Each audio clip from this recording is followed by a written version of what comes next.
അസ്സലാമു അലൈക്കും വറഹ്മത്തുള്ളാഹി തആല വബറകാതുഹു. ബുഷിയും അജ്മൽ സാറും നേരെ പോയത് മറ്റെങ്ങോട്ടുമായിരുന്നില്ല. അവർ വിളിച്ചത് റയാനെയായിരുന്നു. എന്നാൽ റയാൻ അവരെ വീട്ടിലേക്ക് ക്ഷണിക്കുകയാണ്. അതെ ബുഷി, അജ്മൽ സാർ നിങ്ങൾ വരൂ, എൻ്റെ വീട്ടിലേക്ക് വരൂ, നമുക്ക് സംസാരിക്കാം എന്ന് പറഞ്ഞ് അങ്ങോട്ട് കൊണ്ടുപോയി. അങ്ങനെ അതാ കാര്യങ്ങൾ എല്ലാം അജ്മൽ സാറ് അവരോട് തുറന്നു പറയുവാൻ വേണ്ടി നിൽക്കുകയാണ്. സത്യത്തിൽ എന്താണ് സംഭവിച്ചത്? നിങ്ങൾ വീട്ടിൽ നിന്ന് അതൊക്കെ ഉണ്ട്, ഞാൻ കാര്യങ്ങൾ പറയാം. അങ്ങനെ അത് അവർ സംസാരത്തിന് വേണ്ടി ഇറങ്ങി തിരിച്ചു. എന്നാൽ ഈ സമയം അതാ നമ്മുടെ സിനാൻ അടികൊണ്ട് നേരെ സ്വന്തം വീട്ടിലേക്കാണ് പോയത്. ഭാര്യ പറയുകയും ചെയ്തു, അല്ലെങ്കിലും ഒരു ആക്സിഡൻറ്റ് പറ്റിയ സ്ഥിതിക്ക് നിങ്ങളിങ്ങോട്ട് വന്നല്ലോ, അതുതന്നെയാണ് നല്ലത്. എന്തെങ്കിലും അപകടം പറ്റിയാൽ മാത്രമേ നിങ്ങൾ വരൂ. അപ്പം തന്നെ മനസ്സിലാക്കാമല്ലോ കുടുംബത്തിനോടുള്ള സ്നേഹം. ഞാൻ എത്ര ദിവസമായി ഇവിടെ കണ്ണീരും കയ്യുമായിട്ട് നിൽക്കുന്നു. ഞാൻ വിളിച്ചാൽ പോലും എടുക്കില്ല പലപ്പോഴും. ഇപ്പോൾ കണ്ടോ, ഞാൻ തന്നെ എല്ലാത്തിനും ഉണ്ടായത്. അത് ചൂട് പിടിക്കുന്നതിനിടയിൽ ഭാര്യ നിസ്സഹായായി പറഞ്ഞു, ഒന്നും മിണ്ടാതിരിക്കുന്നുണ്ടോ നീ? മനുഷ്യനിവിടെ ഭ്രാന്തി പിടിച്ച് നിൽക്കുമ്പോഴാണ് എല്ലാം നശിപ്പിച്ച് അവൻ. നിങ്ങൾ ആരുടെ കാര്യം പറയുന്നത്? അല്ലേ എനിക്ക് ആക്സിഡൻറ്റ് പറ്റിയ കാര്യം. അല്ലെങ്കിൽ എന്തൊരു ആക്സിഡൻ്റ് ഇത് പറ്റിയിട്ടുള്ളത്? ചുണ്ടിനടക്കം പൊട്ടിയ പാടുകളാണ്. പിന്നെ പുറത്തുനിന്ന് കുപ്പായം വലിച്ച് കീറിയതും എല്ലാം കൂടി എന്തപ്പം ഇത്? എന്നിട്ട് നിങ്ങൾ, ഞാൻ പറഞ്ഞില്ലേ വഴിയിൽ വെച്ച് ആക്സിഡൻ്റ് ആയതാണ്, അതാണ് ഞാൻ ഇതാക്കി കൊണ്ടുവന്നത്. അല്ല പിന്നെ വേറെ ഡ്രസ്സ് വാങ്ങിയിട്ടതൊക്കെ. എന്തായാലും പറഞ്ഞിട്ട് കാര്യമില്ല. ഇപ്പം നിങ്ങൾക്കൊന്ന് വീട്ടിലേക്ക് വരാനായല്ലോ അല്ലേ? ഒന്നുമില്ല, നിങ്ങളെ മോനെ കുറിച്ച് നിങ്ങൾ ഓർത്തോ? നിങ്ങൾ സത്യം പറഞ്ഞ് ഞാൻ പലവട്ടം വിചാരിച്ചിട്ടുണ്ട് എന്തിനാണ് ഇങ്ങനൊരു ജീവിതം എന്നുള്ളത്. പക്ഷേ എൻ്റെ കുട്ടീനെ വിചാരിച്ചിട്ട് ഞാൻ ജീവിക്കുകയാണ്. നീ ഒന്ന് മോങ്ങാതെ എൻ്റെ ബോഡി ഒന്ന് മസാജ് ചെയ്താ. സിനാന് അവരെ അതാ പീഡിപ്പിക്കുന്ന രീതിയിൽ പറയുന്നു. ഇല്ല, അല്ലെങ്കിലും നിങ്ങൾ വലിയ ഡോക്ടർ നല്ല ആളാണ്, ശരിയാണ്. അന്ന് നിങ്ങൾ എന്നെ കയ്യും പിടിച്ച് അവിടെ നിന്ന് ഇറങ്ങിപ്പോന്നതിന് ശേഷം എൻ്റെ വീട്ടുകാർക്ക് വരെ എന്നോട് ഇഷ്ടമില്ലാതായി. പിന്നെ നിങ്ങളെ വിചാരിച്ച് ഞാൻ ജീവിക്കുകയാണ്. നിങ്ങളെ വിട്ടിട്ട് അവിടേക്ക് പോയി അവരെന്നെ സ്വീകരിക്കുമോ? അതിനൊരു കുട്ടിയായി ആയിട്ടില്ലെങ്കിൽ എന്തൊക്കെയല്ലേ ഞാൻ ചെയ്യുമായിരുന്നു. ജീവൻ വരെ എനിക്ക് വെടിയണമെന്ന് പലപ്പോഴും തോന്നിയിട്ടുണ്ട്. പക്ഷേ ഈ കുട്ടിയെ വിചാരിച്ചിട്ടാണ്. സിനാൻ ദേഷ്യപ്പെട്ടു. ഒന്നും മിണ്ടാതിരിക്കുന്നുണ്ടോ? അങ്ങനെ അതാ സിനാൻ ഒരു നല്ല അടി കിട്ടിയ ക്ഷീണത്തിൽ പാതി മയക്കത്തിലേക്ക് വഴുതി വീഴുന്നു. എന്നാൽ സിനാൻ്റെ ഭാര്യ കരയുകയായിരുന്നു ചെയ്തത്. കണ്ടില്ലേ, എന്തോ നല്ല രീതിയിൽ പറ്റിയപ്പോൾ ഇവിടെ എത്തി. ഞാൻ പരിചരിക്കാൻ വേണം, അല്ലാത്തപ്പോൾ ഒരിക്കലും ഒരു കോള് വിളിച്ചാൽ പോലും എടുക്കില്ല. അത്തരത്തിലുള്ളൊരു സ്വഭാവമാണ്.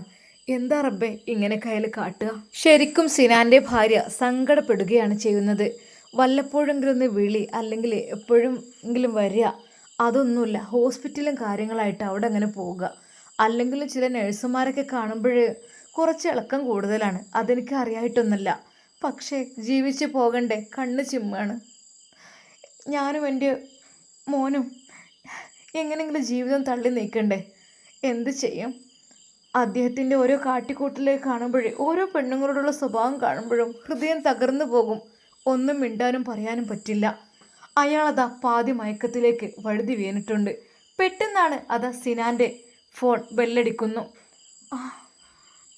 ഇത് അജ്മൽ ഹൗസോ? ആരാണാവോ? വിളിച്ചുണർത്തണോ? വിളിച്ചുണർത്തിയാൽ ഒരു പക്ഷേ ദേഷ്യപ്പെടും. വേണ്ട, തൽക്കാലം ഉണർത്തണ്ട. അവൾ ഫോൺ എടുത്തു, പക്ഷെ ഒന്നും മിണ്ടിയില്ല. Hello hello. അതെ, അത് മറ്റാരുമായിരുന്നില്ല, സിനാൻ്റെ പ്രിയപ്പെട്ട ഉമ്മയായ കാമുകിയായ അവരായിരുന്നു. അതായത് അജ്മലിൻ്റെയും ബുഷിയുടെയും ഉമ്മ. ഹലോ എൻ്റെ പൊന്നാരി സിനോ എന്താടാ മിണ്ടാത്തത്? അല്ലെങ്കിലും ഇവിടെ നിന്ന് പോയപ്പോത്തിന് നമ്മളൊക്കെ മറന്നുല്ലേ? അല്ലെങ്കിൽ എന്നോട് സംസാരിച്ച് എനിക്ക് പൂതി കെടൂലല്ലോ. സിനോ, ഞാനോടൊരു കാര്യം പറയാനാണ് വിളിച്ചത്. അതെ, അവരൊക്കെ പോയിട്ടുണ്ട്, അവരൊക്കെ ഇറങ്ങിപ്പോയി. എന്താ സിനോയും മിണ്ടാത്തത്? അവരൊക്കെ അജ്മലും മുഷിയൊക്കെ ഇറങ്ങിപ്പോയി. ഇനി നിനക്ക് ധൈര്യമായി ഇങ്ങോട്ട് വരാം. ആരും നിന്നെ ഒന്നും ഉപദ്രവിക്കില്ല, ചെയ്യൂല. അല്ലെങ്കിൽ നമ്മൾ ഉണ്ടാവും സംസാരിച്ചപ്പോൾ ഇതിനോന് സംശയം കുടുങ്ങി നിന്നെ തല്ലിയില്ലേ? സാരല്ല, നല്ലോണം തല്ല് കിട്ടിയില്ലേ നിനക്ക്? അത് അജ്മലിന് ദേഷ്യമാണ്. ഒന്നാമത് എന്താണോ, ഞാൻ ഇവിടെ ഒറ്റയ്ക്ക് ഇരിക്കുകയാണ്. ഈ സമയത്ത് ഈ എൻ്റെ അടുത്തേക്ക് വരുമ്പോൾ സ്വാഭാവികമായിട്ട് സംശയം ഉണ്ടാവുകയും ചെയ്യും. അല്ലെങ്കിൽ ഈ എന്നോട് പറയില്ലേ ഉമ്മ അങ്ങനെ സുന്ദരിയാണ്, അങ്ങനെയാണ് ഇങ്ങനെയാണെന്നൊക്കെ, കല്യാണം കഴിഞ്ഞ് വലിയ മക്കളുണ്ടെന്ന് തോന്നൂല, ചെറിയ മക്കളുണ്ടെന്നേ വിചാരിക്കുള്ളൂ എന്നൊക്കെ. അതൊക്കെ അന്ന് ഓൻ കേട്ടക്കണ് തോന്നുന്നുണ്ടേ വാതിൽക്കലിന്. ഏതായാലും എൻ്റെ പൊന്നാര മോനെ, നീയെ കുറേ വേദന സഹിച്ചില്ലേ. അജ്മലിൻ്റെ കയ്യിൻ്റെ ശക്തി എന്താന്ന്, ഓനെ എന്താ തല്ലലില്ലേ. ഓ നല്ലോണം കിട്ടിയോ, മുഖത്തൊക്കെ കിട്ടണേ ഞാൻ കണ്ടു. എനിക്ക് പിന്നെ ഒന്നും തടുക്കാൻ വയ്യല്ലോ. ആണുങ്ങളായിട്ട് നമുക്ക് ഒരിക്കലും അത് എതിർക്കാൻ പറ്റൂല. അതുമല്ല എൻ്റെ മോനല്ല, തണ്ടും തട്ടിയുള്ളൊരു സാധനമല്ലോ ഓന്. ഓൻ്റെ കൈയോണ്ടൊക്കെ ഒന്ന് കിട്ടി അവിടെ കിടക്കും. അല്ല മോൻ, എനിക്ക് മുഖത്ത് വേദനയുണ്ടോ? എവിടേക്കാണ് വേദന? നല്ല പെടലിക്കും കിട്ടിക്കണ്, തലക്കും കിട്ടിക്കണ്. അല്ലെങ്കിലും എടാ, ബുഷിനെ കൊണ്ട് കെട്ടിക്കണമൊന്നും ഓനക്ക് ഇഷ്ടമല്ല. ഞാൻ പറഞ്ഞു എൻ്റെ മരുമകനാണ് സിനാൻ, എൻ്റെ മരുമകനായി വരേണ്ട ആളാണ് സിനാൻ. ഓനാണ് ഇതുള്ളത്, ഓന് കുറച്ച് ശക്തിയും ഇതൊക്കെ ഉള്ളത്, അല്ലാതെ അൻഷിഫിനല്ല എന്നൊക്കെ ഞാൻ വിളിച്ചിങ്ങനെ പറയണ്ടല്ലോ. ഒന്നും ഓനക്ക് പറ്റണില്ലേ. ആ ദേഷ്യം മുഴുവൻ എൻ്റെ തലേക്ക് എടുത്തതാണ് ഓനെ. ഇനി ഇവിടെ ഒരുമിച്ച് ഇവിടെ റൂമിൽ കണ്ടില്ലേ, ഡൈനിങ് ഹാളിലാണെങ്കിലും വാതിലടിച്ച് നമ്മൾ ഈ ഒരു റൂമിൽ ഞാനാണെങ്കിൽ വാതിൽ ചാരിയിട്ടും ഉണ്ടായിരുന്നുള്ളൂ. നമ്മളെ കണ്ട ദേഷ്യമാണ്, അല്ലാതെ വേറൊന്നുമല്ല. സിനു മോനെ, ഈ ധൈര്യമായിട്ട് പോരും. ഓലൊക്കെ പൊയ്ക്കണ്, ഓല് പോണ വഴിക്ക് പൊയ്ക്കണ്. ചെല്ലേ ഈ ഇറങ്ങി പോര്, ധൈര്യമായിട്ട് പോര്. ഞാൻ എനിക്ക് മസാജ് ചെയ്ത് തരാം മോനെ, വാ. ഞാൻ എവിടെയെന്ന് വെച്ചാൽ എനിക്ക് ഒഴിഞ്ഞു തരാം. എന്താ എൻ്റെ ശരീരത്തിലൊക്കെ നല്ല പാടൊക്കെ ഉണ്ടോ, മുഖത്തും കഴുത്തിലൊക്കെ ഉണ്ടോ? ഞാൻ നല്ലോണം ചുടുവെള്ളമൊക്കെ പിടിച്ചിട്ട് ഞാൻ മരുന്നൊക്കെ തേച്ച് തരാം. ഇങ്ങോട്ട് പോര്, എനിക്ക് എന്നെ നല്ല ഇഷ്ടമാണ്. എന്താണെന്നറിയില്ല, എനിക്കിപ്പോൾ അജ്മലിൻ്റെ മോനൊക്കെ തന്നെ, പക്ഷെ അതിലേറെ എനിക്കിഷ്ടം സിനാനെ നിന്നോടാണ്. നിന്നോട് എനിക്കൊരു മോനെന്നുള്ള ഇഷ്ടം മാത്രമല്ല, എനിക്ക് എൻ്റെ മരിച്ചു പോയ ഭർത്താവ് വരെ എൻ്റെ അടുത്ത് വന്നിരിക്കണ പോലെ തോന്നുന്നു നിന്നെ കാണുമ്പോൾ. എനിക്ക് സത്യം പറഞ്ഞാൽ അങ്ങനെയാണ്. എടാ മോനെ സിനു, ഇങ്ങോട്ട് പോര് കേട്ടോ, ഉമ്മ ഇവിടെ കാത്തിരിക്കുക. പിന്നെ ഉമ്മ നിന്നും വിളിച്ചില്ലെങ്കിലേ എന്നെ ഈ വിളിക്കണ പേരെന്താ വെച്ചാൽ വിളിച്ചോട്ടോ. ഉമ്മ ഒന്നും വിളിക്കണം എന്നില്ല, അല്ലെങ്കിലും ഞാനും ഈയും തമ്മിൽ എടാ പോടാ ബന്ധയിക്കണില്ലേ ഇപ്പോൾ. പിന്നെ നീ പോരുന്ന എൻ്റെ കുട്ടിക്ക് ഞാൻ ചെയ്തുതരാം, വാ. ഞാൻ മസാജൊക്കെ ചെയ്തുതരാം. മോനും ഇങ്ങോട്ട് വാ കേട്ടോ. ഒന്നും ഇനി അവനെ പേടിക്കും. രണ്ടെണ്ണം ഇറങ്ങിക്കണ്, പെട്ടി ഇതൊക്കെ എടുത്തുകൊണ്ട് ഇറങ്ങിക്കണ്. ബാഗൊക്കെ ഉറക്കെ ഞാൻ പുറത്തേക്ക് വലിച്ചിട്ട് കൊടുത്ത് ബുഷിനെയും. ബുഷി ഇല്ലെങ്കിൽ എന്താ, ബുഷി അവിടെ എന്താ വെച്ചാൽ കാട്ടിക്കോട്ടെ, വാ. അനക്ക് ഞാനുണ്ട്, ഈ ഇങ്ങോട്ട് പോര്. ഞാൻ എനിക്ക് എന്നെ മസാജ് ചെയ്ത് തരാം, വാ. സിനു എന്തേയും മിണ്ടാത്തത്? സിനു. എന്നാൽ അപ്പോഴേക്കും അതാ നമ്മുടെ സിനാൻ്റെ ഭാര്യ തകർന്നു പോകുകയായിരുന്നു. അല്ലാ, അവളുടെ കയ്യിൽ നിന്ന് ഫോൺ താഴേക്ക് വീണു. അടിച്ചോനെ, അല്ല എന്തൊക്കെ ഞാൻ കേട്ടത്. അപ്പോൾ ഇക്കൊക്കെ ആക്സിഡൻ്റ് ആയതല്ലേ, തല്ല് കിട്ടിയതാണോ? എന്തിനെനിക്ക് തല്ല് കിട്ടിക്കോ? അതെ, ഏതോ പ്രായമുള്ളൊരു തള്ളൻ്റെ അടുത്തേക്ക് പോയിക്കണ് എൻ്റെ ഭർത്താവ്. വല്ലാത്തൊരു അവസ്ഥയായിപ്പോയി. അവൾ വിതുമ്പിക്കരഞ്ഞു. എൻ്റെ ഭർത്താവ് ഇത്രക്ക് മോശക്കാരനാണോ? അപ്പോൾ അയാൾ എങ്ങോട്ടൊക്കെ പോകുന്നത്? ഞാൻ എങ്ങനെ വിശ്വസിച്ച് എൻ്റെ വീട്ടിലേക്ക് കടത്തും? വല്ല അസുഖം വന്ന് കിട്ടിയാൽ അതുമായി. ഇതിപ്പോൾ ചെറിയ പെണ്ണുങ്ങളോട് മാത്രമല്ല, അന്ന് സിസ്റ്ററിനോടൊക്കെ കൊഞ്ചുന്ന ഞാൻ കണ്ടിട്ടുണ്ട്. പക്ഷെ ഇപ്പം ഇതെങ്ങനെയല്ലല്ലോ. പ്രായം ഏതോ ഒരു സ്ത്രീ പറഞ്ഞു കേട്ടില്ലേ, അതോ എന്തെങ്കിലും തെറ്റ് ചെയ്തിട്ട് അവരുടെ മകനെങ്ങാനും കണ്ടോ? അവരുടെ മകൻ്റെ അടുത്തു നിന്നാണോ ഇത്രയും വലിയ ശിക്ഷയൊക്കെ ലഭിച്ചത്? ഞാൻ എന്താ റബ്ബേ ചെയ്യാൻ, എനിക്കറിയുന്നില്ല. എനിക്ക് ഇദ്ദേഹത്തിൻ്റെ കൂടെ സമാധാനത്തോടു കൂടെ ജീവിതമില്ല. ഭാര്യയായ ഞാനുണ്ടായിട്ടും മറ്റു പല പെണ്ണുങ്ങളോടാണ് ബന്ധം, ഫോൺ വിളിയും കാര്യങ്ങളും സൗഹൃദമൊക്കെ. ഞാനിവിടെ എന്തിനാ? എൻ്റെ കുഞ്ഞിനെ വിചാരിച്ചിട്ടാണ്, അല്ലെങ്കിൽ ഞാൻ എന്നോ ജീവൻ ഒടുക്കിയേനെ. അതെ, ശരിക്കും സിനാൻ്റെ ഭാര്യ കരയുകയായിരുന്നു തൻ്റെ ഭർത്താവിൻ്റെ കാട്ടിക്കൂട്ടൽ കണ്ടിട്ട്. അപ്പോൾ ആക്സിഡൻ്റ് ആയി എന്നോട് വെറുതെ പറഞ്ഞതാണ്, ഷർട്ട് കീറി വേറെ ഇട്ടു, എന്തൊക്കെ പറഞ്ഞത്.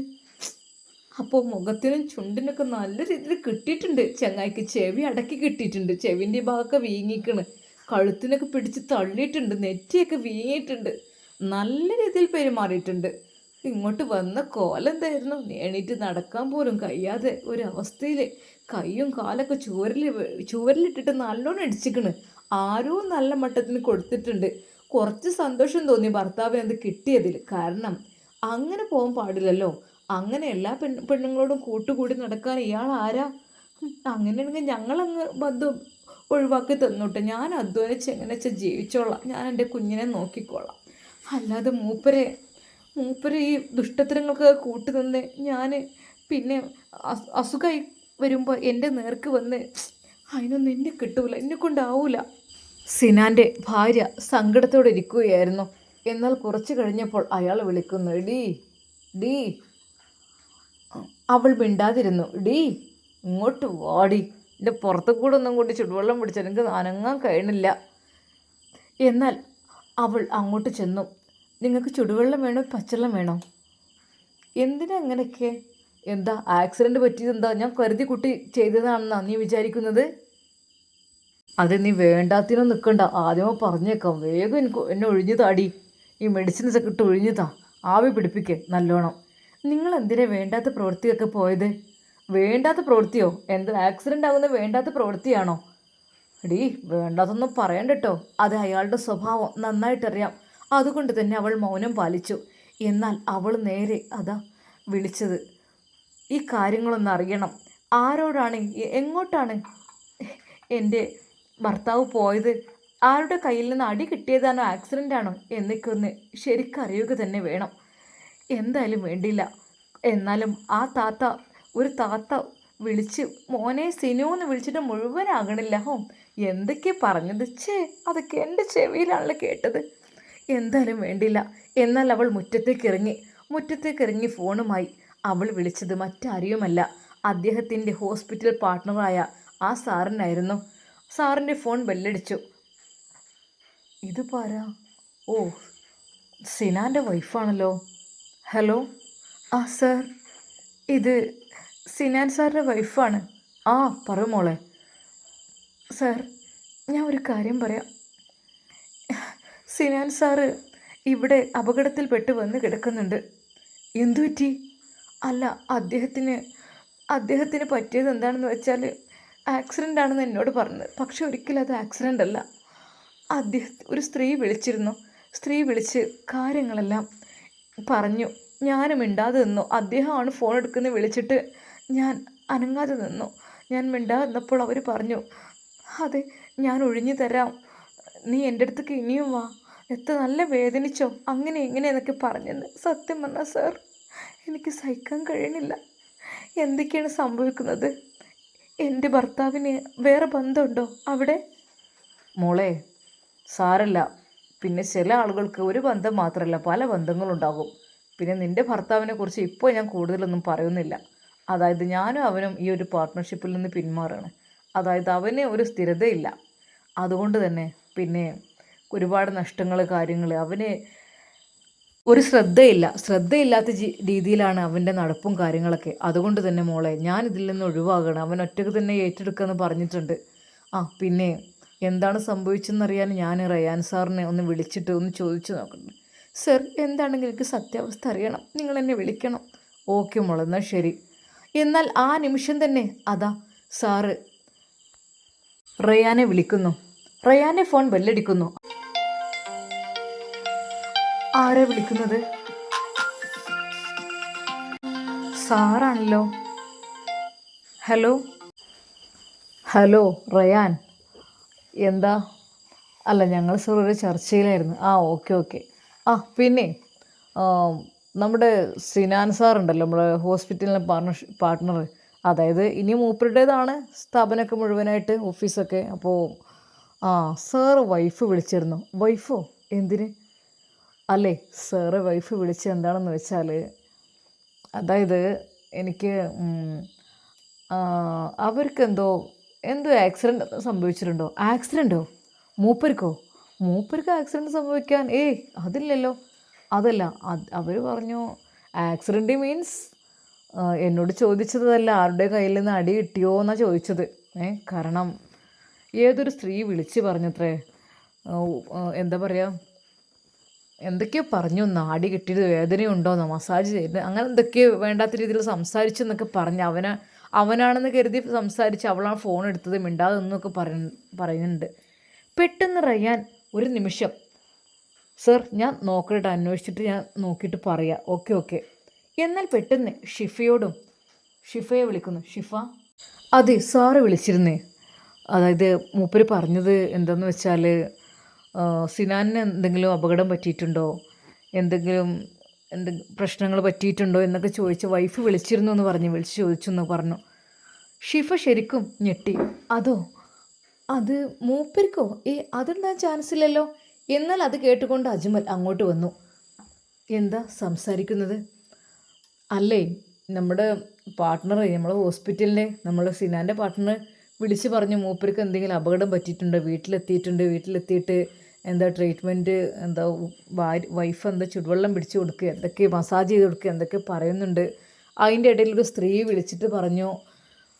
വിളിച്ചു, എന്താ ഞാൻ വേദനിച്ചോ, ബുദ്ധിമുട്ടായോ, മസാജ് ചെയ്ത് തരണോ എന്നൊക്കെ ചോദിച്ചൊരു സ്ത്രീ വിളിച്ചു എന്നും പറഞ്ഞു. അപ്പോൾ അവളാകപ്പാട് ടെൻഷനായിട്ട് വിളിക്കുകയാണ്, വല്ല ബന്ധമുണ്ടോ എന്നൊക്കെ ചോദിച്ചിട്ട്.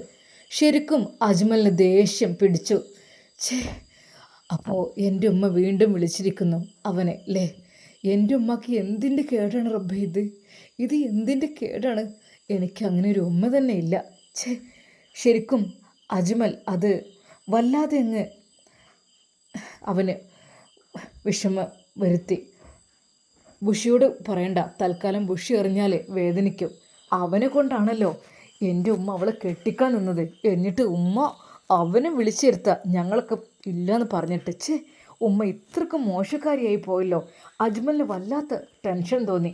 എന്നാൽ അപ്പോഴേക്കും തൻ്റെ കൂട്ടുകാരനായ അഫ്സലിനെ അജ്മൽ വിളിക്കുന്നു. ഹലോ, അഫ്സലല്ലേ? ആ അജ്മൽ, നീ വന്നു എന്ന് പറഞ്ഞു, എന്നെ ഒന്ന് കാണാനോ ഒന്ന്. എന്താ ഇത്? നീ എവിടെയാണ്? ഞാൻ വീട്ടിൽ വന്നപ്പോഴും നീ അവിടെ ഇല്ലയെന്നല്ല പറഞ്ഞത്. നീ അങ്ങോട്ട് പോയത് സത്യം പറ. എടാ അഫ്സൽ, ഞാനിപ്പോൾ വിളിച്ചതിനൊന്നല്ല, അത്യാവശ്യമായിട്ട് ഒരു കാര്യത്തിനാണ്. അതായത് ഒന്നുമല്ല, സിനാൻ എന്ന് പറഞ്ഞ ഡോക്ടറുണ്ടല്ലോ, ആൾ ശരിയല്ല. അയാൾ എൻ്റെ കയ്യിൽ നിന്ന് 2 എണ്ണം പൊട്ടേണ്ടി വന്നിട്ടുണ്ട്. അയാൾക്ക് നല്ല രീതിയിൽ പൊട്ടിയിട്ടുണ്ട്. അത് തൽക്കാലം അയാൾക്ക് നല്ലൊരു കാര്യത്തിന് വേണ്ടി, കാരണം ഈ നാട്ടിലുള്ള പെൺകുട്ടികളെയും ഉമ്മമാരെയൊന്നും ശരിക്കും നിൽക്കാൻ അയാൾ സമ്മതിക്കും തോന്നില്ല. അയാൾ ഓരോന്ന് പഞ്ചാരവാക്കും പറഞ്ഞ് സോപ്പിട്ടെല്ലാവരും പിടിച്ച്. എന്താണ് നീ പറയുന്നത്? സിനാനോ? ഡോക്ടർ സിനാൻ നല്ല ഡോക്ടറാണല്ലോ. അയാളുടെ അങ്ങനെ എടാ, മുഖത്ത് നോക്കുമ്പോൾ പുഞ്ചിരിക്കും, പക്ഷേ അയാളുടെ പിന്നിൽ മറ്റൊരു ചതിയുടെ കണ്ണുകളുണ്ട്. അതായത് അയാളുടെ ലക്ഷ്യം വേറെയാണ്. പ്രായമായാലും ഉമ്മമാരായാലും വേണ്ടില്ല, പെൺകുട്ടികളായാലും വേണ്ടില്ല, അവർക്ക് വിവാഹ വാഗ്ദാനമൊക്കെ നൽകിയിട്ട് അവരൊക്കെ ചെന്ന് ഒന്നും ചെയ്യാൻ പറ്റാത്ത രീതിയിലുള്ള അവസ്ഥകൾ കാട്ടിക്കൂട്ടും. അതുകൊണ്ട് ശ്രദ്ധിക്കണം അഫ്സൽ, ഞാൻ നിന്നെ ഏൽപ്പിക്കുന്നു. അവന് ശ്രദ്ധിക്കണം. എൻ്റെ വീട്ടിലേക്ക് വരെ എത്തിയിട്ടുണ്ട്. എൻ്റെ വീട്ടിലേക്ക് എൻ്റെ പെങ്ങളെ കെട്ടണമെന്ന് പറഞ്ഞു വന്ന് എൻ്റെ ഉമ്മാനെ പറഞ്ഞ് പാട്ടിലാക്കാനും കൂടി വരുന്നത്. എന്നിട്ട് എൻ്റെ അടുത്ത് നല്ലോണം പൊട്ടിക്കണത്. അഫ്സൽ ശരിക്കും ഞെട്ടിയടാ. ഡോക്ടർ നീ തല്ലിയോ? കേസ് കൊടുക്കൂലേ? കേസ് കൊടുക്കട്ടെടാ, കേസ് കൊടുക്കണമല്ലോ. കേസ് കൊടുത്തു കഴിഞ്ഞിട്ട് ആൾക്കാരിടയിലിട്ട് എനിക്കൊന്ന് വഷളാക്കണം അവനെ. അതെ, കേസ് കൊടുക്കും. അവന് കേസ് കൊടുക്കാനുള്ള കാര്യം ഉറപ്പാണ്. കാരണം അവൻ ഡോക്ടറാണ്. ഡോക്ടറിൻ്റെ ശരീരത്തിൽ കൈവച്ചെന്നൊക്കെ പറഞ്ഞാൽ എന്തായാലും കേസായി തീരുന്നുള്ള കാര്യം ഉറപ്പാണ്. അതെ, കേസാവണം. പക്ഷേ ഡോക്ടർ സ്വന്തം ഉമ്മാൻ്റെ അടുത്തേക്ക് വന്നിട്ടാണ് കൈവച്ചെന്നുള്ള കാര്യം ആളുകൾ അറിയുമ്പോഴായിരിക്കും അതിനൊരു ഇതുണ്ടാകുക. എന്തായാലും വേണ്ടില്ല, അതൊക്കെ കാണാം. അങ്ങനെ വിട്ടാൽ പറ്റില്ല. എന്തായാലും അവൻ്റെ പേരിലൊരു കേസ് എഫ്ഐആർ ചെയ്യുന്നുണ്ട്. കാരണം എന്താണെന്ന് വെച്ചാൽ എൻ്റെ പഠനങ്ങളൊക്കെ നടക്കട്ടെ. എന്താണെന്ന് വെച്ചാൽ എൻ്റെ പെങ്ങളുടെ ഭർത്താവിനെ മിണ്ടാനും പറയാനും പറ്റാത്ത രീതിയിൽ ഓർമ്മശക്തി വരെ ഇല്ലാത്തതാക്കി മാറ്റിയിട്ടുണ്ട് കള്ളപ്പാഹയൻ. എന്നിട്ടിപ്പോൾ എന്താണെന്നില്ലേ അവന് വലിയ പ്രായമായ സ്ത്രീകളെന്നോ ചെറിയ പെൺകുട്ടികളെന്നുള്ള വ്യത്യാസമൊന്നുമില്ല. അവനക്ക് അതൊക്കെയാണ് ഇഷ്ടം. അവന് പ്രായമായ സ്ത്രീകളുമായി കിന്നരിച്ച് സംസാരിക്കുക, അവരോട് ഇടപഴകുക. എന്താണെന്നില്ലേ, എനിക്ക് ദേഷ്യം അരിച്ചു കയറാണ്. അതുകൊണ്ട് ഒരിക്കൽ പോലും നീ അവനെ കണ്ണടച്ച് വിശ്വസിക്കരുത്. ഒരു കണ്ണ് വേണം എപ്പോഴും, മനസ്സിലായല്ലോ? ഹഫ്സലിനോട് കാര്യങ്ങളെല്ലാം പറഞ്ഞു. ഹഫ്സലിൻ്റെ ഭാര്യയും സുന്ദരിയായിരുന്നു. അഫ്സലിൻ്റെ വീട്ടിലും ഉമ്മയുണ്ട്. അതുകൊണ്ട് തന്നെ അഫ്സലിനും ചെറിയൊരു ഭയം തോന്നി. കാരണം ഡോക്ടർ സിനാൻ. ഉമ്മ എന്താടാ? ഉമ്മ, ഇനി നമുക്ക് സിനാൻ ഡോക്ടറെ അടുത്ത് പോരുന്നുണ്ട് കേട്ടോ. എന്താ, നല്ല ഡോക്ടറാണുള്ളത്. നല്ല ഡോക്ടർ എന്ന് വെച്ചാൽ എന്താ, നമ്മൾക്കിപ്പോൾ കുട്ടികളെ മാരിയാണ്. എന്നെ കണ്ടാൽ എൻ്റെ കൈയൊന്നെ പിടിക്കും. എന്നിട്ട് പറയും, ഉമ്മ നിങ്ങൾക്ക് എന്തേ പറ്റിയത്? എന്നെ കണ്ടാൽ തന്നെ നിങ്ങൾ അസുഖം മാറേ. എന്ത് പറഞ്ഞിട്ടും കാര്യമില്ല. സിനാൻ എന്ന് പറഞ്ഞാൽ ഡോക്ടർ അങ്ങനെ പോലത്തെ ഓനെ കണ്ടാൽ തന്നെ മതി, എന്നാൽ പിന്നെ നമ്മൾ അസുഖം മാറും. ആ ഡോക്ടർ എന്ന് വെച്ചാൽ ചില്ലറ ഡോക്ടറൊന്നല്ല, മരുന്നുകൊണ്ടല്ല അസുഖം മാറുക, മൂപ്പർക്ക് കൈയൊക്കെ നമ്മൾ കാണുമ്പോൾ തന്നെ മൂപ്പര് നമ്മളെ കൈയൊക്കെ കണ്ട് പിടിച്ചിട്ടൊരു മസാജ് ചെയ്യലും മൂത്തുക്കൊരു നല്ലൊരു നോട്ടൊക്കെ ഉണ്ട്. അപ്പോൾ തന്നെ നമ്മളെ അസുഖം മാറി. ആ അങ്ങനെ തന്നെ കുറേ മരുന്നും ഗുളികന്നെ. ഇത് എന്തിനാ അമ്മ നിങ്ങൾ ഗുളിക കുടിക്കണേ? നിങ്ങൾക്ക് ഗുളിക കൊടുക്കേണ്ട ആവശ്യമില്ലല്ലോ. നിങ്ങൾ അല്ലെങ്കിൽ തന്നെ ആരോഗ്യവതിയാണല്ലോ. നിങ്ങളെ മുഖത്തൊക്കെ നോക്കിയാൽ തന്നെ നിങ്ങളെ സൗന്ദര്യം നിങ്ങളെ കണ്ണിലൂടെ കാണുന്നുണ്ടല്ലോ എന്ന് പറയുമ്പോൾ തന്നെ പൊന്നാര നമ്മളെ സുഖിപ്പിച്ചു. പിന്നെ നമുക്ക് എന്തിനാ മരുന്നിൻ്റെയും ഗുളികൻ്റെ ആവശ്യം? ശരിക്കും ഹഫ്സലിന് ദേഷ്യമാണ് വന്നത്. ഉമ്മ, അയാൾ ആളത്ര ശരിയല്ല കേട്ടോ. ഇനി നമുക്ക് അയാളുടെ ട്രീറ്റ്മെൻറ്റ് മാറ്റാം. ഏ അത് പറ്റൂല.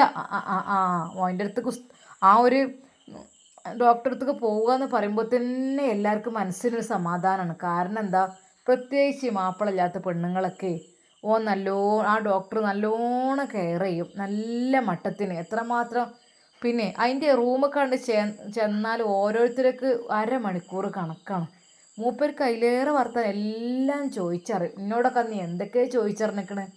എന്നോടൊന്ന് ചോദിച്ചറിഞ്ഞാൽ എന്താണെന്നോ, നിങ്ങൾ ഭർത്താവ് മരിച്ചിട്ട് എത്ര അയക്കണേ, ഭർത്താവ് മരിച്ചതിൻ്റെ ശേഷം നിങ്ങൾക്ക് ശാരീരികമായിട്ട് എന്തെങ്കിലും ബുദ്ധിമുട്ടുണ്ടായിരുന്നോ, ശാരീരികമായിട്ട് ആവശ്യം ഉണ്ടായിരുന്നോ, അങ്ങനെ കുറേ ചോദിച്ച് ഞാൻ എല്ലാം അങ്ങോട്ട് പറഞ്ഞെടുത്ത്.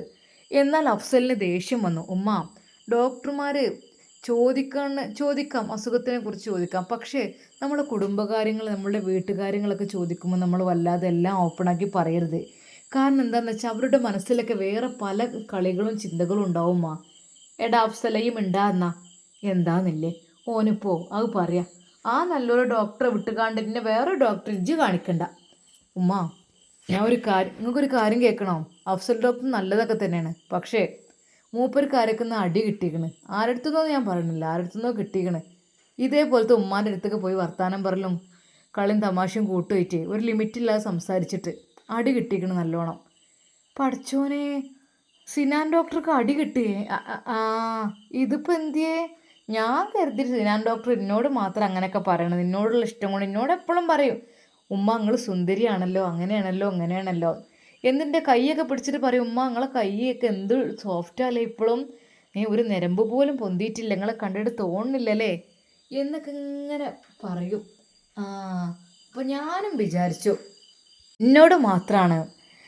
ഉമ്മ ഏതായാലും ശ്രദ്ധിക്കണമല്ലോ, ഇനിയിപ്പോൾ അതിനെ കാണിക്കൊന്നും വേണ്ട നമുക്ക്, അതാ വേണ്ടത്. അതിനെതിരെ വേറെന്തൊക്കെ കേസൊക്കെ അവിടെ നടന്നുകൊണ്ടിരിക്കുന്നുണ്ട്. എന്നാൽ ഈ സമയം തന്നെ അതാ ആ ഉമ്മ വിളിക്കുന്നു തൻ്റെ അനിയത്തിക്ക്. ഹലോ, എടി ഖദീജ, താത്തയാണ്. എന്തേ താത്ത? ഒന്നുമില്ലേ, ഞാനിപ്പോൾ സിനാൻ ഡോക്ടറെ അടുത്തേക്ക് ഇങ്ങനെ പോകണമെന്നൊക്കെ കരുതി ഇങ്ങനെ നിൽക്കേനു 2 ദിവസം കൊണ്ടൊക്കെ. അപ്പോൾ മൂപ്പർക്കാണ് എന്നോട് വലിയ തൃപ്തിയാണ്. ഞാൻ അങ്ങോട്ട് ചെല്ലുമ്പോൾ എന്നോട് ഉമ്മ എന്നൊക്കെ വിളിച്ചു കാണും, നല്ല മട്ടത്തിൽ എന്തോ ഒരു സ്നേഹമാണെന്ന്. ഞാൻ പറയും എനിക്ക് ആ ഡോക്ടർ ഒന്ന് കണ്ടാൽ മതി, എൻ്റെ അസുഖം മാറുമെന്ന് പറയും. അന്ന് ഖദീജ പറഞ്ഞീനല്ലോ ആ ഡോക്ടർക്ക് എന്തോ ഒരു വേറൊരു വർത്താനം ഉണ്ടെന്നൊക്കെ. താത്ത, എൻ്റെ ഭർത്താവ് ഗൾഫിലല്ലേ? എന്നോട് ഇങ്ങനെ ചോദിക്കും. അല്ല താത്ത, ഭർത്താവ് ഗൾഫിലൊക്കെ ആയി നിന്നാൽ മതിയോ? ഇവിടെ നിങ്ങൾക്ക് ജീവിതമൊന്നും വേണ്ടേ? അങ്ങനെ എങ്ങനെയെന്നൊക്കെ ഇങ്ങനെ അവിടെയും ഇവിടെ എന്നിട്ട് കാര്യമുണ്ടോ? ജീവിക്കേണ്ട നിങ്ങൾക്ക്, ജീവിതത്തിൻ്റെ സുഖം സന്തോഷങ്ങളൊക്കെ അറിയണ്ടേ എന്നൊക്കെ എന്നോട് ഇങ്ങനെ പറയും. അപ്പോൾ ഞാൻ മൂപ്പരോട് പറഞ്ഞിട്ടില്ല കേട്ടോ. മൂപ്പരോട് പറഞ്ഞാൽ ഇപ്പോൾ പറ്റൂലല്ലോ എഴുതിയിട്ട്. അതിന് തല്ലിട്ടിക്കണല്ലോ, നല്ലോണം അടി ആരൊക്കെ ഒന്ന് കിട്ടിയിട്ട് പരിക്ക് വയ്ക്കണല്ലോ. പഠിച്ചോനെ, സിനാൻ ഡോക്ടർക്കോ? നല്ലോണം തല്ലിന്ന് വെച്ചാൽ കുറച്ചൊന്നല്ലല്ലോ കിട്ടിക്കണ്, പെരടിക്കും മൂന്തകൊക്കെ നല്ലോണം കിട്ടിക്കണല്ലോ. ഈ പെണ്ണുങ്ങളോട് ഇജാതി വർത്താനം പറഞ്ഞിട്ടേ. അപ്പം മൂപ്പർക്ക് ഒരാളോട് രണ്ടാളോടൊന്നും അല്ലട്ടാ, കണ്ട പെണ്ണുങ്ങളോട് മുഴുവൻ അങ്ങനെ ഒരു തോന്നുന്നുണ്ട്. അതാന്നാവോ എന്തെനിക്കറിയില്ല. ഇനി പ്രായമുള്ളവരായാലും എൻ്റെ പൊന്നാര് എൻ്റെ ഖദീജ, എന്നോടൊക്കെ മൂപ്പര് പറയണ വർത്താനങ്ങൾ ഇജ്ജ് കേട്ടക്കണാ? എന്നോട് ചോദിച്ചാൽ നിങ്ങൾ പുതിയാപ്പിള മരിച്ചു പോയതല്ലേ, അതിൻ്റെ ശേഷം നിങ്ങൾ ചെയ്തത്? നിങ്ങൾ ഒറ്റയ്ക്ക് ജീവിച്ചപ്പോൾ നിങ്ങൾക്ക് ടെൻഷൻ തോന്നിയില്ലേ? മറ്റൊരു ബന്ധം വേണമെന്ന് ആഗ്രഹിച്ചില്ലേ? നിങ്ങൾ മറ്റൊരു ഭർത്താവിന് വേണമെന്ന് അങ്ങനെ പൂതി വെച്ചില്ലേ? അങ്ങനെ എന്നൊക്കെ ഇതിങ്ങോട്ട് ചോദിച്ചിട്ട് എനിക്ക് സത്യം പറഞ്ഞാൽ ഇടങ്ങാറ്. പിന്നെ ഞാനങ്ങനെ പറഞ്ഞു, മൂപ്പര് ചോദിക്കാൻ നമ്മൾ പറയാം, മൂപ്പർക്ക് അത് കേൾക്കണ ഒരു രസം.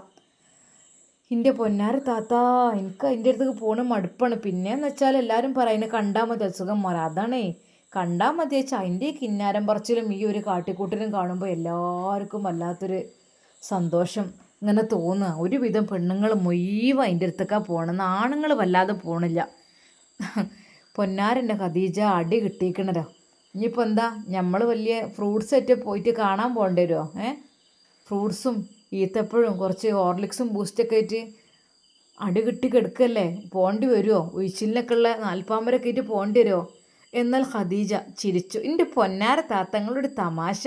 എന്നാലും ഇപ്പോൾ ആരേക്കും നീക്കാൻ അടിയിട്ടേക്കണത്? അല്ല, നമ്മളിനിപ്പോൾ ഇങ്ങനെ നിൽക്കണൊക്കെ നമ്മളോട് ഇങ്ങനെ കണ്ടത് പറയല്ലോ. അത് എല്ലാ പേഷ്യൻറ്റിനോടും അങ്ങനെയൊക്കാരേ എന്നോട് പറയും, ഖദീജ അജി സുന്ദരിയാണ്, പേര് പോലെ തന്നെ. മക്കത്തെ രാജാത്തിയാൻ വാണിടുവോ ഖദീജാബി എന്നൊക്കെ പറഞ്ഞങ്ങാണ്ട് ഇടയ്ക്കോരോ മൂളിപ്പാട്ടും ഒക്കെ ഇങ്ങോട്ട് പാടിയിട്ട്. അപ്പം മൂപ്പരെ മനസ്സിൽ ഇതാണല്ലേ, മൂപ്പര് കാര്യമായിട്ട് നിൽക്കണ ആരോടാന്നാ? ഈ ഭർത്താവില്ലാത്തവരോട്. ഭർത്താവ് ഗൾഫ് പോയവരൊപ്പം, പിന്നെ ഭർത്താവിനെ അങ്ങനത്തെ അസുഖം ബാധിച്ച് കിടക്കണ ഓല ഭാര്യമാരോട്. അങ്ങനെ ആകുമ്പോഴേ ഇവർ വലിയിൽ വീഴുക. അതുകൊണ്ടായിരിക്കും. ഏതായാലും വല്ലാത്തൊരു പുതുമ. ഇനിയിപ്പോൾ ഇതാ എൻ്റെ ചങ്ങാഴ്ച റസീനെ പോകാൻ നിൽക്കണം. ഞാൻ പറഞ്ഞു നല്ലൊരു ഡോക്ടറാണെന്നൊക്കെ പറഞ്ഞിരുന്നു. അങ്ങനെ അതാ അപ്പോഴേക്കും ഖദീജ വിളിച്ച് റസീനയോട് പറയുന്നു, എടി സിനാൻ ഡോക്ടർക്ക് തല്ലിട്ട് എടുക്കുകയാണല്ലോ, തല്ല് നല്ലോണം കിട്ടിയിരിക്കണല്ലോ മൂപ്പര് പെരിയിലാണെന്നാണ് പറഞ്ഞത്. അപ്പോൾ ഇജിന്നെ പറഞ്ഞേക്കാൻ നിന്നല്ല അങ്ങോട്ട് എന്ത് കാര്യം എന്നാവല്ലേ? ഈ പെണ്ണുങ്ങളോട് അതും ഇതും പറഞ്ഞിട്ട് ഏതാ പെരയ്ക്ക് കയറി ചെന്നിക്കണമെന്നൊക്കെ പറഞ്ഞ് കേട്ടത് ആർക്കറിയാം. എന്തായാലും മാണ്ടിയില്ല. ഇനിയിപ്പോൾ മൂപ്പര് ആശുപത്രിക്ക് ആരെങ്കിലും പോവുമോ ഈ പരിശോധനയ്ക്ക്? കാരണം എല്ലാവർക്കും പേടിയായി. ഇനിയിപ്പോൾ ആരും മക്കൾ വിടൂല.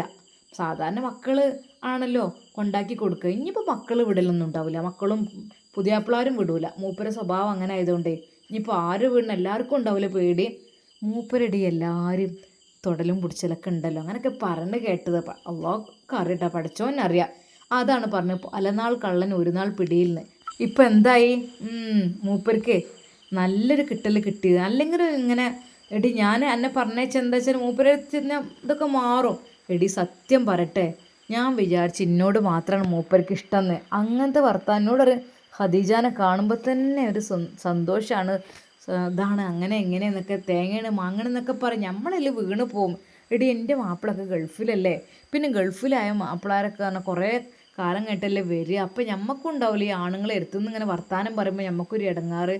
എനിക്ക് ആദ്യം ഒരു ഇടങ്ങാറില്ല, പിന്നെ ഒരു ശീലമായി. പിന്നെ എന്തേ അസുഖം വരുമ്പോൾ അതിൻ്റെ അടുത്തേക്കാണ് മണ്ടും. അങ്ങനെയാണ് ആ ഡോക്ടർ. അപ്പോൾ ഒന്നും രണ്ടും ആൾക്കാരോടൊന്നല്ലേ. ഏതായാലും നന്നായി. ഏതായാലും ഡോക്ടർ ചില്ലറക്കാരനൊന്നല്ല. എന്നാൽ ഈ സമയം അജ്മലിന് വല്ലാത്തൊരു ടെൻഷനും ദേഷ്യവുമായിരുന്നു എല്ലാം കൂടി വിചാരിച്ചിട്ട്. കാരണം അതുകൊണ്ട് തന്നെയാണ് നേരെ അഫ്സലിനെ വിളിച്ച് കാര്യങ്ങൾ പറഞ്ഞത്.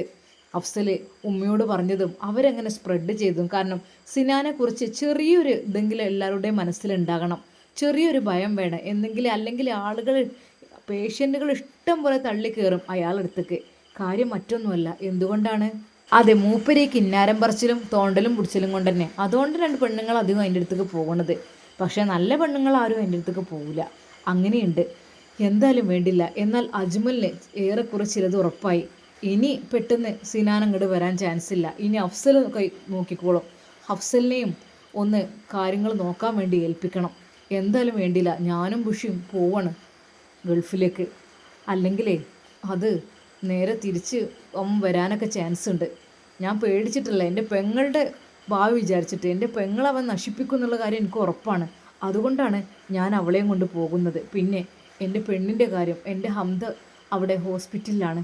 അറബി ഉമ്മ വിളിച്ചിരുന്നു നേരത്തെ, പെട്ടെന്ന് വരാനൊക്കെ പറഞ്ഞിട്ട്. അള്ളാഹ് നീ കാത്തു രക്ഷിക്ക്. ഇൻഷാ അള്ളാഹ് നമുക്കിതിൻ്റെ ബാക്കി ഭാഗം നാളെ കാണാം.